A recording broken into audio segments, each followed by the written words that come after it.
Hello ವೀಕ್ಷಕರೇ, welcome to Harshita channel. ನಾನು ಹರ್ಷಿತಾ.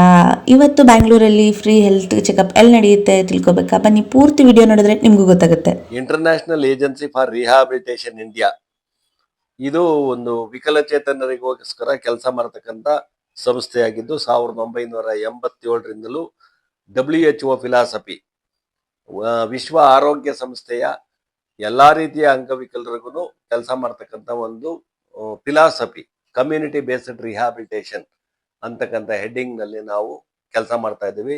ಇದರಲ್ಲಿ ಪ್ರಿವೆನ್ಷನ್, ಇಂಟರ್ವೆನ್ಷನ್ ಮತ್ತು ರಿಹಾಬಿಲಿಟೇಷನ್ ಈ ನಿಟ್ಟಿನಲ್ಲಿ 1987ರಿಂದನೂ ನಮ್ಮ ಸಂಸ್ಥೆ ಕಾರ್ಯನಿರ್ವಹಿಸ್ತಾ ಇದ್ದು, ಈ ಸಂಸ್ಥೆ ಕಳೆದ 38 ವರ್ಷಗಳಿಂದ 11,000ಕ್ಕೂ ಹೆಚ್ಚು ಪೊರೆ ಶಸ್ತ್ರಚಿಕಿತ್ಸೆಯನ್ನ ಎಲ್ಲಾ ರೀತಿಯ ವಿಕಲಚೇತನರಿಗೆ, ಪೋಲಿಯೋ ಇರ್ತಕ್ಕಂಥ ಮಕ್ಕಳಿಗಿರ್ಬೋದು, ಮೆಂಟಲಿ ಚಾಲೆಂಜ್ ಇರ್ತಕ್ಕಂಥ ಮಕ್ಕಳಿರ್ಬೋದು, ಕಿವಿ ಕೇಳಿಸ್ತಾ ಇರ್ತಕ್ಕಂಥ ಮಕ್ಕಳಿರ್ಬೋದು, ಇಂಥವ್ರಿಗೆಲ್ಲನೂ ನಾವು ಸೇವೆ ಮಾಡಿಕೊಂಡು ಬಂದಿದ್ದೀವಿ.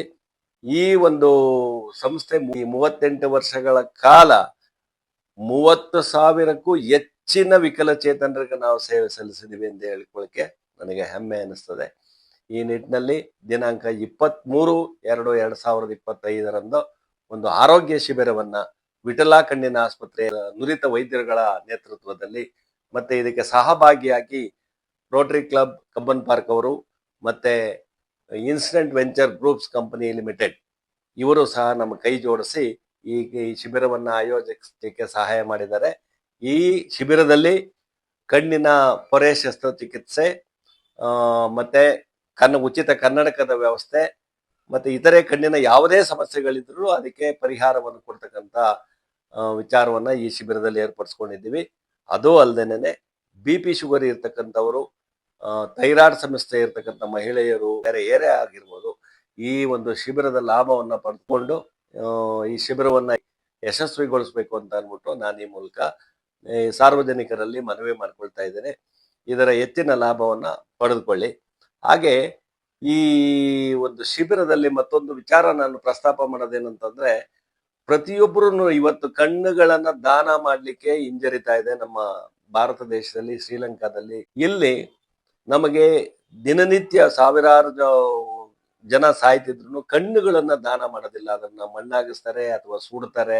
ಈ ರೀತಿ ಮಾಡ್ತಕ್ಕಂಥ ಒಂದು ವ್ಯವಸ್ಥೆ ನಮ್ಮ ಭಾರತ ದೇಶದಲ್ಲಿ ಜಾಸ್ತಿ ಇದೆ. ಅದರಲ್ಲೂ ನಮ್ಮ ಕರ್ನಾಟಕದಲ್ಲಿ ನಾವು ಕಣ್ಣುಗಳನ್ನ ದಾನ ಮಾಡಿದ್ರೆ ಮುಂದಿನ ಜನ್ಮದಲ್ಲಿ ನಮ್ಮ ಕಣ್ಣು ಬರೋದಿಲ್ಲ, ಕುರುಡರಾಗ್ಬಿಡ್ತೀವಿ ಅನ್ನೋ ಒಂದು ಅಪನಂಬಿಕೆ ಇರೋದ್ರಿಂದ, ಇದು ತಪ್ಪು ಕಲ್ಪನೆ ಇರೋದ್ರಿಂದ ಯಾರೋ ಕಣ್ಣು ದಾನ ಮಾಡ್ಲಿಕ್ಕೆ ಮುಂದೆ ಬರ್ತಾ ಇಲ್ಲ. ಈಗಿರುವಾಗ ಈ ಕಾರ್ನಿಯಾ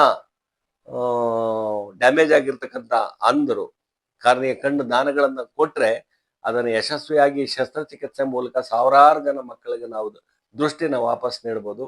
ಈ ನಿಟ್ಟಿನಲ್ಲಿ ಸಾರ್ವಜನಿಕರು ಯೋಚನೆ ಮಾಡಿ, ತಾವು ಮರಣಾನಂತರ, ಈಗಲೇ ನಾವು ಕಣ್ಣುಗಳನ್ನು ತಗೊಳ್ಳೋದಿಲ್ಲ, ಮರಣಾನಂತರ ನಿಮ್ಮ ಕಣ್ಣುಗಳನ್ನ ದಾನ ಮಾಡಿ ಸಾವಿರಾರು ಜನ ದೃಷ್ಟಿ ದೋಷ ಇರ್ತಕ್ಕಂಥವ್ರಿಗೆ ನೀವು ಸಹಾಯ ಮಾಡಿ ಕಣ್ಣನ್ನ ದೃಷ್ಟಿಯನ್ನ ನೀಡಬೇಕಾಗಿ ಈ ಮೂಲಕ ಮನವಿ ಮಾಡ್ಕೊಳ್ತಾ ಇದ್ದೀನಿ. ಆಲೋಚನೆ ನಿಮಗ್ ಬಿಟ್ಟಿದೆ. ಯಾಕಂತಂದ್ರೆ ನಾವು ಯಾರಿಗೂ ಬಲವಂತ ಮಾಡಿ ಶಸ್ತ್ರಚಿಕಿತ್ಸೆ ಮಾಡಿಸೋದಿಲ್ಲ, ಬಲವಂತವಾಗಿ ಯಾರ ಕಣ್ಣುಗಳನ್ನ ದಾನ ಕೊಡಿ ಅಂತಲೂ ಕೇಳೋದಿಲ್ಲ. ಈ ನಿಟ್ಟಿನಲ್ಲಿ ನೀವೇ ಯೋಚನೆ ಮಾಡಿ ನಿಮಗೆ ಏನ್ ಅನಿಸ್ತದೆ ಆ ವಿಚಾರದಲ್ಲಿ ನೀವು ನಿಮ್ಮ ಮನಸ್ಸನ್ನ ಪರಿವರ್ತನೆ ಮಾಡಿಕೊಂಡು ಕಣ್ಣುಗಳನ್ನ ಮರಣಾನಂತರ ದಾನ ಮಾಡ್ಲಿಕ್ಕೆ ಯೋಚನೆ ಮಾಡಿ. ಮತ್ತೆ ಸಾವಿರಾರು ಜನ ಅಂಗವಿಕಲರಿಗೆ, 16,000 ಜನ ಇದಕ್ಕೋಸ್ಕರ ಕಾಯ್ತಾ ಇದ್ದಾರೆ. ಅಂತವರಿಗೆ ನೀವು ಕಣ್ಣುಗಳನ್ನ ದಾನ ಮಾಡಿದ್ರೆ ಅವರಿಗೆ ದೃಷ್ಟಿ ವಾಪಸ್ ಬರ್ತದೆ. ಅವರು ಜೀವಂತ ಇರೋವರೆಗೂ ನಿಮ್ಮ ದಾನವನ್ನ ಅವರು ಅನುಕೂಲ ಪಡ್ಕೊಳ್ಳೋಕ್ಕೋಸ್ಕರ ನಿಮ್ಮ ಸಹಾಯ ಹಸ್ತನ ನೀಡಿ ಅಂತ ಈ ಮೂಲಕ ನಿಮ್ಮನ್ನ ಕಳಕಳಿಯಿಂದ ಮನವಿ ಮಾಡ್ಕೊಳ್ತಾ ಇದ್ದೇನೆ. ಹಾಗೆ ಈ ಶಿಬಿರದಲ್ಲಿ BP, ಶುಗರು ಮತ್ತೆ ಥೈರಾಯ್ಡ್ ಸಮಸ್ಯೆ ಇರ್ತಕ್ಕಂಥವ್ರು, ಕಣ್ಣಿನ ಯಾವುದೇ ವಿಧವಾದ ಸಮಸ್ಯೆ ಇರ್ತಕ್ಕಂಥವ್ರು ಈ ಶಿಬಿರದಲ್ಲಿ ಭಾಗವಹಿಸಿ ಹೆಚ್ಚಿನ ಲಾಭವನ್ನ ಪಡ್ಕೊಂಡು ಆರೋಗ್ಯವಂತರಾಗಿರಿ ಅಂತ ಹೇಳಿ ಈ ಮೂಲಕ ನಿಮ್ಮನ್ನ ಮನವಿ ಮಾಡ್ಕೊಳ್ತಾ ಇದ್ದೀನಿ. ನೋಡಿದ್ರಲ್ಲ ವೀಕ್ಷಕರೇ, ಐಆರ್ ಇಂಡಿಯಾ ಟೀಮ್ ಅವರು ದಿನಾಂಕ 23 ಬೆಳಗ್ಗೆ 9:30ಕ್ಕೆ ತಮ್ಮ ಒಂದು ವಾರ್ಷಿಕೋತ್ಸವ ದಿನಾಚರಣೆ ಹಾಗೂ ಆನಂದ್ ಅಂಕಲ್ ಅವರ ಜನ್ಮದಿನವನ್ನು ಅಲ್ಲಿ ಆಚರಿಸ್ತಾ ಇದ್ದಾರೆ. ಹಾಗೂ ಇಲ್ಲಿ ಉಚಿತ ಹೆಲ್ತ್ ಚೆಕಪ್ ಕೂಡ ಇಲ್ಲಿ ನಡೀತಾ ಇದೆ. ನಾನು ಕೂಡ ಬರ್ತೀನಿ, ನನ್ನ ಕಣ್ಣನ್ನು ದಾನ ಮಾಡಬೇಕು ಅಂತ ಅಂದ್ಕೊಂಡೆ. ನಾನು ಕೂಡ ಡೊನೇಟ್ ಮಾಡ್ತಿದ್ದೀನಿ ನನ್ನ ಐಸ್ನ ನನ್ನ ಡೆತ್ ನಂತರ ಅಂತ ಹೇಳ್ತಾ, ನೀವು ಕೂಡ ಬನ್ನಿ ಹಾಗೂ ನನಗೆ ಸಪೋರ್ಟ್ ಮಾಡಿ, ನನ್ನ ಚಾನಲ್ನ ಸಬ್ಸ್ಕ್ರೈಬ್ ಮಾಡಿ, ಲೈಕ್ ಮಾಡಿ, ಶೇರ್ ಮಾಡಿ ಮತ್ತು ಎಲ್ಲರಿಗೂ ಧನ್ಯವಾದಗಳು.